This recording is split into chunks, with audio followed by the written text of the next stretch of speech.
സുജു, ആന്റോ ആന്റണിയെ സംശയത്തിന്റെ നിഴലിൽ നിർത്തുന്ന പ്രധാനപ്പെട്ട കാര്യങ്ങൾ ഒന്ന്, ഈ പണം വാങ്ങിയത് എങ്ങനെയാണ് എന്ന് ആന്റോ ആന്റണി പറയുന്നില്ല.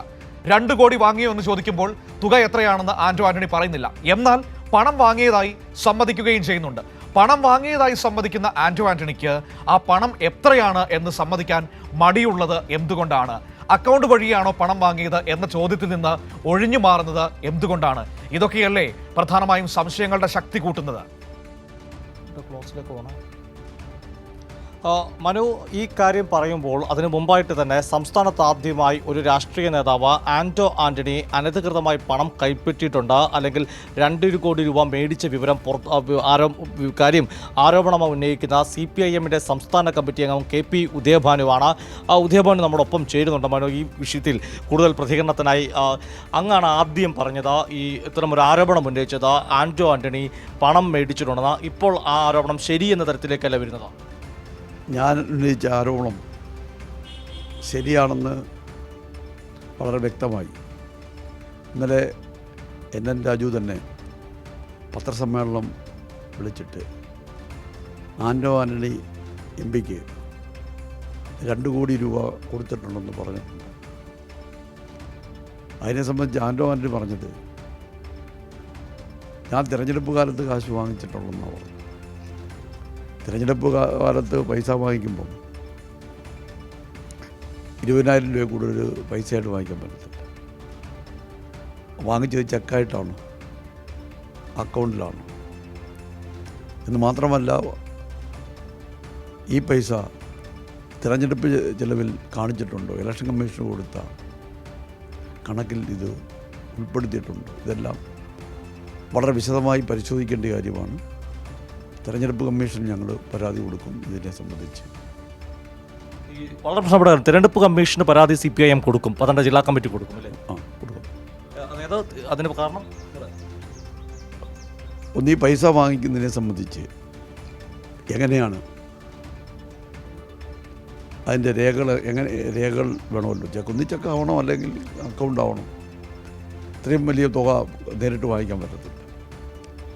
ഇത് ഇലക്ഷൻ്റെ നിലവിൽ കാണിക്കേണ്ടതാണ്, അത് കാണിച്ചിട്ടില്ല. ആന്റോ ആന്റണി ഈ തിരുവല്ലയിലെ സ്വകാര്യ ധനകാര്യ സ്ഥാപനത്തിൽ പണം നിക്ഷേപിക്കുന്നു. മറ്റൊരു ആരോപണമാണ് SIT കണ്ടെത്തിയായിട്ടൊരു കാര്യമുണ്ട്, ഈ തന്ത്രിയുടെ. അങ്ങനെ കൂട്ടി വായിക്കുമ്പോൾ ആന്റോണിയുടെ ഇടപെടൽ അല്ലെങ്കിൽ ആ സാമ്പത്തിക ഇടപാട് SIT അന്വേഷിക്കണ്ടേ? ആന്റോ ആന്റണിയുടെ സാമ്പത്തിക ഇടപാട് SIT അന്വേഷിക്കണം.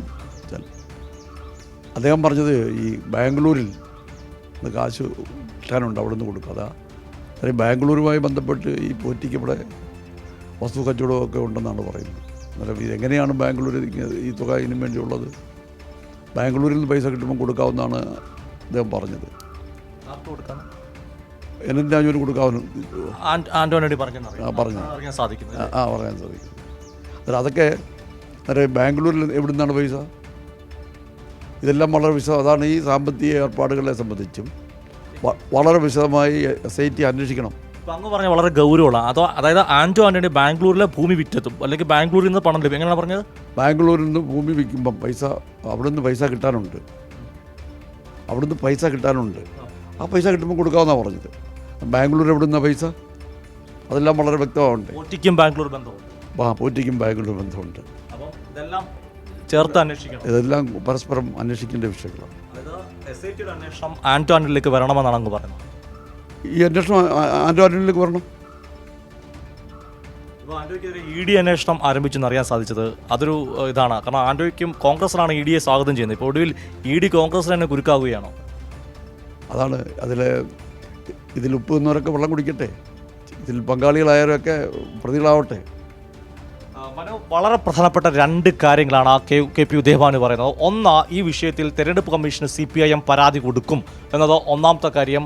മറ്റൊരു പ്രധാനപ്പെട്ട കാര്യം NM രാജു പറഞ്ഞു എന്ന് അദ്ദേഹത്തിന് മനസ്സിലാക്കാൻ സാധിക്കുന്ന കാര്യം, അതായത് ആന്റോ ആന്റണി ബാംഗ്ലൂരിലെ ഭൂമി ഇടപാടിന് ശേഷം പണം തിരികെ നൽകാമെന്ന് പറഞ്ഞതായാണ് അദ്ദേഹം പറയുന്നത്. അങ്ങനെയെങ്കിൽ ബാംഗ്ലൂരിൽ എന്താണ് ഭൂമി ഇടപാട്? ബാംഗ്ലൂരുമായി ബന്ധമുണ്ട് ഉണ്ണികൃഷ്ണൻ പോറ്റിക്ക്, കർണാടകയുമായിട്ട് ഉണ്ണികൃഷ്ണൻ പോറ്റിയുമായി കൂട്ടി വായിക്കപ്പെടേണ്ടതാണോ ആന്റോയുടെ പേര് തുടങ്ങിയ വലിയ ഗൗരവ അങ്ങനെയാണെങ്കിൽ അത് അതീവ ഗൗരവതരമായ മറ്റൊരു തലത്തിലേക്ക് പോവുകയാണ്. നമ്മൾ ആദ്യം ഇവിടെ സുജു നമ്മൾ ആന്റോ ആന്റണിക്കെതിരെ ഈ സാമ്പത്തികവുമായി ബന്ധപ്പെട്ട ആരോപണം കേട്ടത് ഉദയഭാനുവിന്റെ ഭാഗത്തു നിന്നായിരുന്നു. അന്ന് വളരെ വ്യക്തമായി ഉദയഭാനു പറയുന്നുണ്ടായിരുന്നു, ഒരു സ്വകാര്യ ധനകാര്യ സ്ഥാപനത്തിൽ നിന്ന് 2 കോടി രൂപ ഈ പറയുന്നത് പോലെ ആന്റോ ആന്റണി എടുത്തിട്ടുണ്ട്, കിട്ടിയിട്ടുണ്ട്, അത് ഏത് വഴിക്കാണെന്ന് അന്വേഷിക്കണമെന്ന് പറയുന്നുണ്ടായിരുന്നു, ആരോപണം ഉന്നയിക്കുന്നുണ്ടായിരുന്നു. ഇന്നലെ അതിന്റെ റൂട്ട് നമുക്ക് വ്യക്തമാവുകയാണ്. അത് നെടുമ്പറമ്പിൽ ക്രെഡിറ്റ്സിൽ നിന്നാണ് ആ പണം പോയത്, അത് NM രാജു നൽകിയിട്ടുണ്ട് എന്ന് അദ്ദേഹം തന്നെ പറയുന്ന സാഹചര്യമുണ്ടായി. ഇപ്പോൾ ഇതാ അടുത്ത ആരോപണം ഉദയഭാനു മുന്നോട്ട് വയ്ക്കുന്നു. ബാംഗ്ലൂരിലെ ഭൂമി ഇടപാടിന് ശേഷം പണം മടക്കി കൊടുക്കാം എന്നായിരുന്നു NM രാജുവിനോട് പറഞ്ഞിരുന്നത് എന്ന്. അപ്പോൾ ഭൂമി ഇടപാട് എന്തിനു നടത്തി, ആര് നടത്തി, എന്ത് ഭൂമി, ഇതൊക്കെ എവിടുന്ന് വരുന്നു? കാര്യങ്ങൾ നമ്മൾ വിചാരിക്കുന്നതിനപ്പുറത്തേക്ക് പോവുകയാണ് ആന്റോ ആന്റണിയുടെ വിഷയത്തിൽ. തീർച്ചയായിട്ടും മനു, അതിന് ആന്റോയ്ക്ക് ബാംഗ്ലൂർ ഭൂമിയുണ്ടോ കേൾക്കുമ്പോൾ ഞെട്ടലുണ്ടാകുന്നു. അങ്ങനെ ഉണ്ടെങ്കിൽ ആ ഭൂമി ഉണ്ടെങ്കിൽ അത് തിരഞ്ഞെടുപ്പ് കമ്മീഷൻ നൽകിയ സത്യവാങ്മൂലത്തിൽ ആ കാര്യം പറയുന്നുണ്ടോ? ഇനി അതല്ല മറ്റേതെങ്കിലും ഭൂമി ഇടപാടാണെങ്കിൽ ആ ഭൂമി ഇടപാടുമായി ആർക്ക് ബന്ധം? KP ഉദയഭാനുവിൻ്റെ വാക്കുകളെ നമുക്ക് അങ്ങനെ തള്ളിക്കളയാൻ സാധ്യമല്ല. കാരണം ഉദയഭാനു ആന്റോ ആന്റണി 2 കോടി രൂപ ഈ സ്വകാര്യ ധനകാര്യ സ്ഥാപനത്തിൽ നിന്ന് കൈപ്പറ്റി എന്ന് പറഞ്ഞപ്പോൾ ഉദയഭാനുവിൻ്റെ ആരോപണത്തെ പുച്ഛിച്ച് തള്ളുന്ന കോൺഗ്രസ് നേതാക്കന്മാരുണ്ടായിരുന്നു. എന്നാൽ ഇപ്പോൾ ഇന്നലെ ആന്റോ ആന്റണിയും അതേപോലെ തന്നെ നെടുമ്പറമ്പിലിൻ്റെ ഫിനാൻസ് ഉടമ NM രാജുവും സമ്മതിച്ചു സാമ്പത്തിക ഇടപാട് ഇവർ തമ്മിൽ നടത്തിയെന്ന്. NM രാജു ഉദയഭാനു ഉന്നയിച്ച പോലെ തന്നെ അല്ലെങ്കിൽ ആരോപിച്ചു 2 കോടിയിൽ ഉറച്ചു നിൽക്കുന്നു. എന്നാൽ ആന്റോ ആന്റണി 2 കോടിയെന്നോ എത്ര രൂപയെന്നോ പണം എത്ര കൈപ്പറ്റിയെന്ന് പറയാൻ തയ്യാറായിട്ടില്ല, അതെങ്ങനെ കൈപ്പറ്റിയെന്ന് പറയാൻ തയ്യാറായിട്ടില്ല. അപ്പോൾ ആന്റോ ആന്റണി കുറ്റസമ്മതം പോലെ പണം കൈപ്പറ്റിയെന്ന് പറയുന്നു.